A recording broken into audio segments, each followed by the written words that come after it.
Bonjour à tous, merci de votre présence sur votre page Ne manquez pas le coach. Nous allons évoquer aujourd'hui les différents stades lors du deuil d'une rupture amoureuse. Vous connaissez sans doute les différentes étapes lors de la perte d'un proche, lorsque nous vivons un deuil. On est à peu près dans le même processus à quelques détails près. La première étape est le déni. Lorsque vous allez apprendre la rupture, la séparation, vous allez vivre un choc émotionnel brutal. Vous allez faire l'impasse sur la réalité. C'est juste impensable ce qui vous arrive. Vous vivez un véritable cauchemar. Vous allez pouvoir aussi vivre des bouffées délirantes à ce moment-là. La perte d'appétit, la perte de sommeil. Vous allez vous sentir complètement dévasté. Vous allez refuser la rupture à ce moment-là. Ce qui va se passer également, c'est que vous allez sans doute regarder souvent votre téléphone en imaginant que la personne peut vous appeler, peut vous envoyer un message. Vous allez également beaucoup vous baser sur des anciens messages, sur des anciennes photos qui vont en fait vous faire encore plus de mal, puisque sans vous rendre compte, cette personne-là n'existe plus.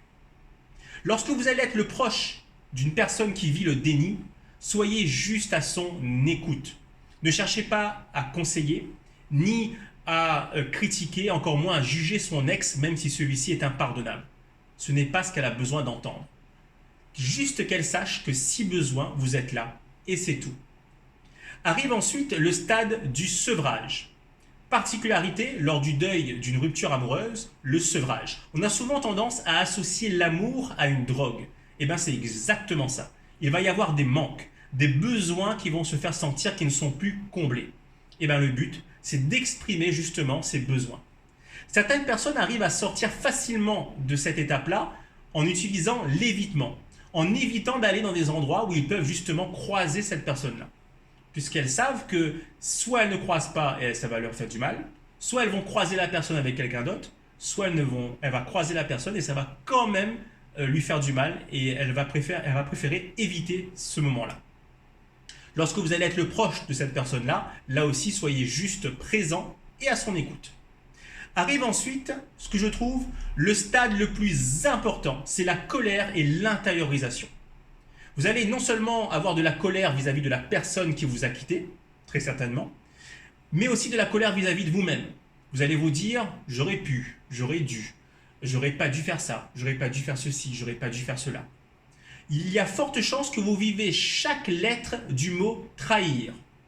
T comme trahison, R comme rejet, A comme abandon, H comme humiliation, I comme injustice, et on peut rajouter le R pour regret.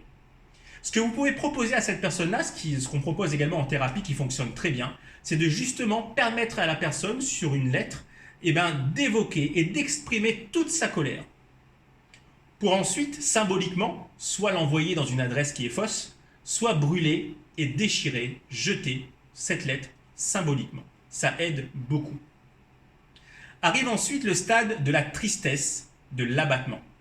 Là, vous allez vraiment commencer à cerner que c'est vraiment la fin, que vous êtes passé à un stade où vous allez quand même déjà avoir d'avoir envie de vous reconstruire. C'est très important à ce stade-là.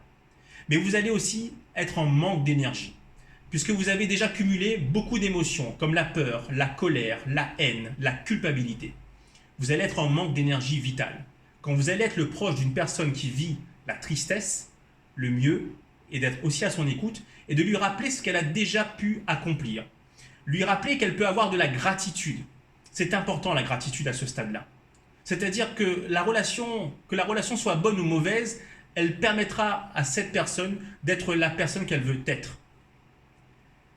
Arrive ensuite le stade de l'acceptation et de la reconstruction. À ce stade-là, en général, vous avez déjà symboliquement soit changé de décoration, soit changé de coiffure. Vous êtes sur la bonne voie.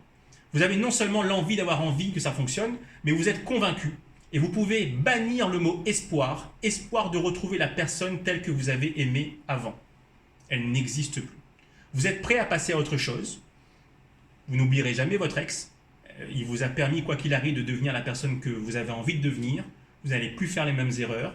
Vous allez aussi pouvoir avancer et évoluer, être encore plus fort et plus réceptif et prêt pour une relation qui vous correspond vraiment.